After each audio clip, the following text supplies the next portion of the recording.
Hi, Mike Fisher here, the Fish.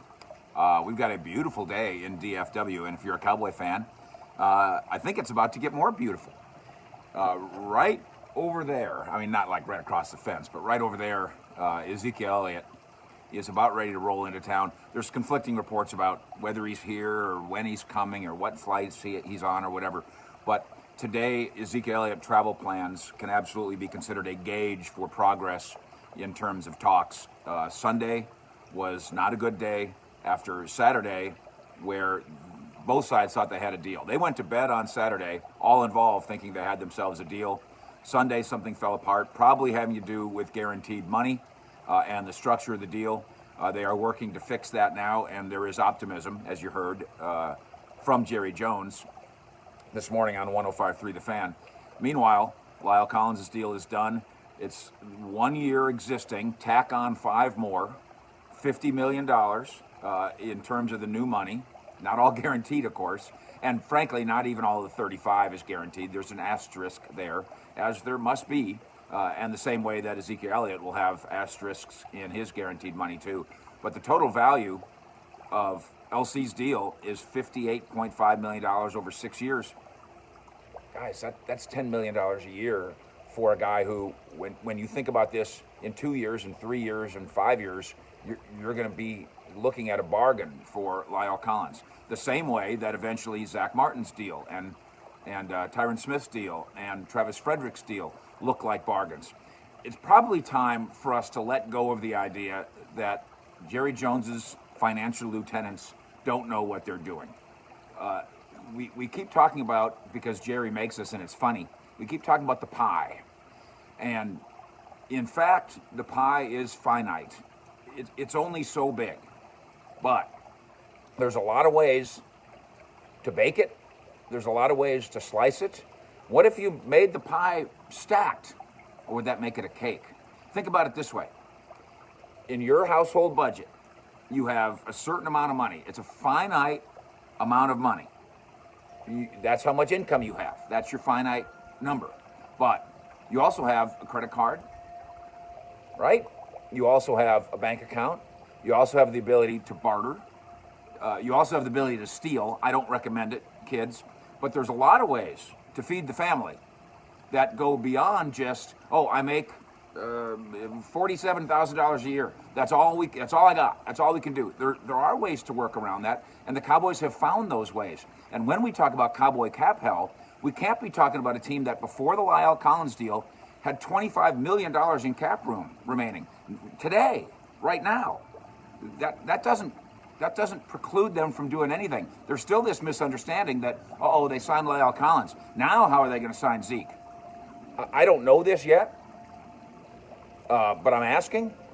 It's possible that Lyle Collins' deal, like Amari Cooper's deal, if they could get that done during the season, would actually reduce his cap impact. That you can sign a contract with Amari Cooper that would give you more room. In Cooper's case, he's on the books for $13.9 million. Sign him to a long-term deal, and you can reduce what he eats up this year. It's possible the Cowboys did that with Lyle Collins, who was scheduled to make, 8.5? Something like that. They may have reduced his number and increased their cap room. That's how you change the pie. That's how you change the way you slice the pie. It's got a finite size, but there are infinite ways to slice it up and to stack it up. And for people that, Jeff Kavanaugh he's on YouTube right over there on an adjoining channel. And we love Jeff Kavanaugh. I raised Kavanaugh here in the attic here in my house. We almost never let him out, except to go see his real parents. And so I have tremendous respect for what Jeffrey's doing and kind of wrestling with this concept of cap hell. Jeffrey likes to use the example of the Saints.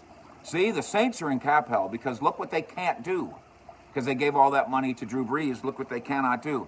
But wait a minute. Let me look at the Saints versus the Cowboys for the last 10 years. Here's the Saints' winning totals for the last 10 years, starting with the most recent. 13, 11, 7, 7, 7. No, wait a minute. Let me do it again. 13, 11, 7, 7, 7. 3 bad years in a row. 11, 7, 13, 11, 13. That's 6 out of the last 10 years, the Saints have won 11 games or more. 3 of the last 10 years, they've won 13 games or more. They've gone to the playoffs 6 times, the Saints have. They've gone to an NFC title game twice. They've gone to the Super Bowl once. They think it should have been twice. And they've won a Super Bowl. And they paid their quarterback somewhere in the middle of that. Which part of that sounds like hell to you, Cowboy fans? The fact that you win 11 games every year? The fact that you go to the Super Bowl? The fact that last year in cap hell you won 13? If not for a ridiculously bad call in the NFC Championship game, the Saints go to the Super Bowl again. How did cap hell didn't stop them? A referee did. Meanwhile, the Cowboys, your beloved Cowboys, during that same span, they won 10, they won 13, they won 12, they won 11, they won 9. But in the 10-year period, the Cowboys won 89 games versus the Saints winning 100 games in the 10-year period. The Cowboys, playoff appearances, yeah, it's been 4, I think. No Super Bowls, no NFC Championship appearances, no NFC Championship wins. The Cowboys haven't been in cap hell, not really. They just haven't been good enough yet. The Saints, if this is cap hell, winning 11 games every year and winning a Super Bowl in a decade, if that's cap hell, Cowboy fans want more of that hell.